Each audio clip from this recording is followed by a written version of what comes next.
Praise the Lord. ஆண்டவராகிய இயேசு கிறிஸ்துவை சொந்த இரட்சகராக ஏற்றுக்கொண்ட எல்லாருக்கும் இருக்கிற ஒரு மிகப்பெரிய ஆசை பரிசுத்த ஆவியை பெற்றுக்கொள்வது. இன்றைக்கு உங்களுக்கு பரிசுத்த ஆவியை பெற்றுக்கொள்ள வேண்டும் என ஆசைப்படுகிற பிள்ளையா நீங்கள்? அப்படி என்றால் இன்றைக்கு கர்த்தர் உங்களோடு தான் பேசுகிறார். பரிசுத்த ஆவியை எல்லாராலும் பெற்றுக்கொள்ள முடியுமா என்று கேட்டால், மாம்சமான யாவர் மேலும் என் ஆவியை ஊற்றுவேன் என்றுதான் கர்த்தர் சொல்கிறார்.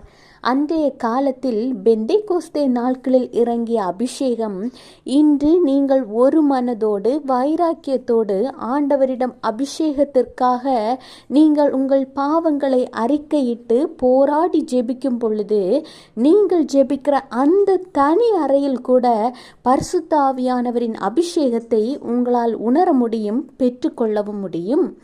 கர்த்தர் சொல்கிறார், ஏசாயா 44:3, தாகம் உள்ளவன் மேல் தண்ணீரையும்